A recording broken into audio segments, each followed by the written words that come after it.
Welcome to Coffee and Regs, a CSS RegTech podcast series on moving from a tactical to strategic approach to regulatory compliance. Hi, this is Natalie Silverman for CSS. Welcome to our next episode of Coffee and Regs.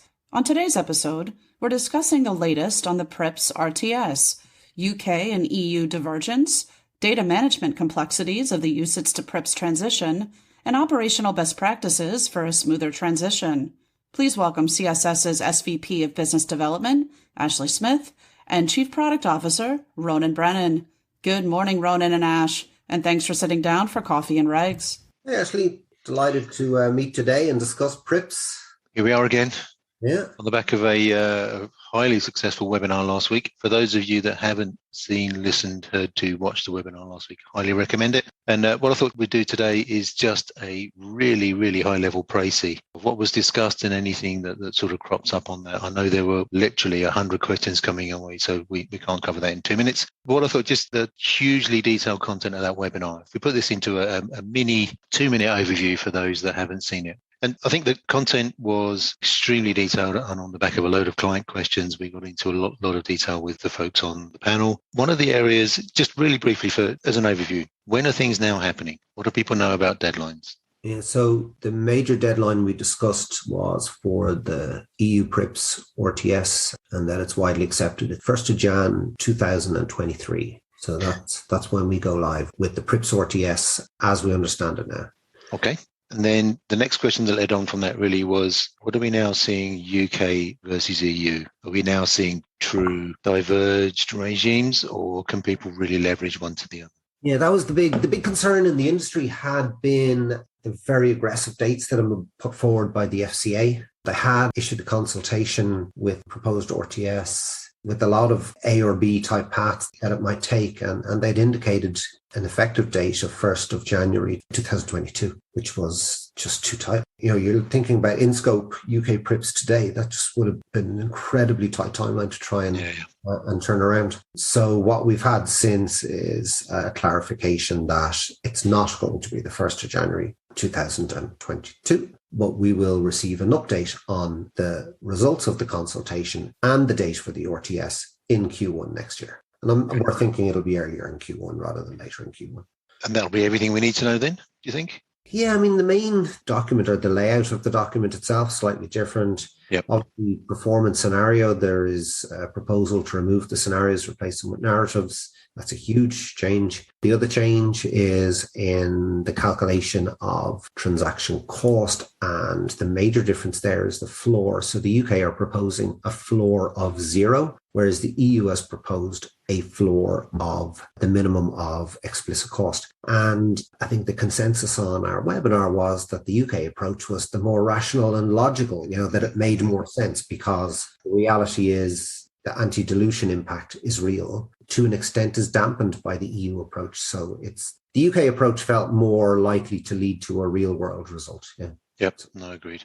Okay, so negative costs have gone. It's just where the floor sits will vary between the two regions. Yeah, so UK as written today is 0. EU as written today is explicit cost. Understood. Okay, so I mean, given that there is still some time before we know the final version of everything, what are the big unknowns still there? What's looming that we really don't know that we probably ought to know by now? There's not so much that we don't know, because the ESAs have been briefing the working groups in the back end informally. There's been informal briefings, and lots of the odd loose ends are being tidied up through those briefings and communicated back to the industry through the working groups. One of the big challenge was the interpretation of what appeared to be giving kind of senior priority to a regulated benchmark in terms of a proxy for a fund that didn't have a equivalent price history. But the clarification received through the kind of back channels in the ESAs is that, well, a fund with an existing share class has a price history that you can use. And so that was a fear firms had. Clearly, the big kind of warning or alarm bell for firms is the funds with not enough history, because heretofore with the PRIIPs, let's call it 1.0, for a daily priced fund, that was 2 years minimum. And there is always a percentage of funds with less than 2 years. But going forward, for the vast majority of funds, assuming an RHP of 5 years, they will require 10 years of history. A lot more funds will fail to have 10-year history. So that was quite a concern, and still one thing, and we know ourselves from 2017 in the run into January 18, the major issue we ran into was clients who were not ready to give and create proxies, and it was a massive list for many firms. They didn't have a price master. They didn't have a way of blending. They just were not prepared for the volume of work that was required. And this time they need to be, because there will be a lot more funds that need this work. And it will be for a longer time series. It's five times the length. And I suspect it will not be a case of, because, say, the minimum length is 5 times longer, I actually think the number of funds will be a lot more than times 5. Agreed. I know that formed the basis of so many questions flying in through the webinar. I think that's a huge concern. So I guess, early alarm bells from us to our clients and wider prospective sort of audience as well is look at the history. That's going to be where so much legwork is needed. Yeah, and the other thing people forget quickly, unfortunately, on the vendor, I didn't still have it. It's still very fresh. Still got scars.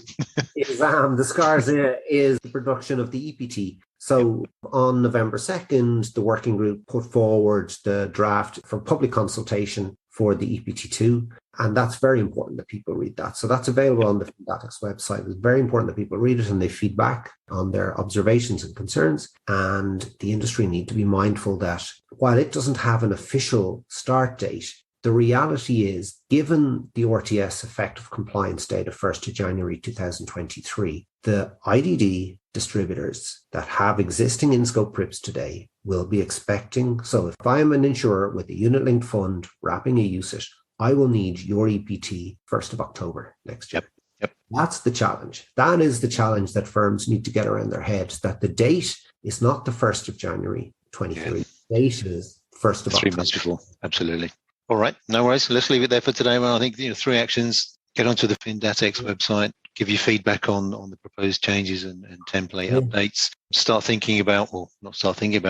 actioning, accumulating history for those where you don't have it. And the third action is watch the webinar from last week, because there is an awful lot more data and information in there. It was an excellent webinar. They're all with very, very different backgrounds and lots of different perspectives on the challenges at play. So yeah, it's definitely worth the listen. Excellent. We'll leave it there. Thanks as always, Ronan. Thanks, Ash and Ronan, for the insight into how you like your regs in the morning. For CSS, this is Natalie Silverman. This has been another episode of Coffee and Regs, a CSS RegTech podcast series. Make sure you catch every episode by subscribing to our podcast on www.cssregtech.com or through your podcast platform of choice. Thanks so much for tuning in. This podcast is brought to you by Compliance Solutions Strategies and is for general information purposes only. All rights reserved.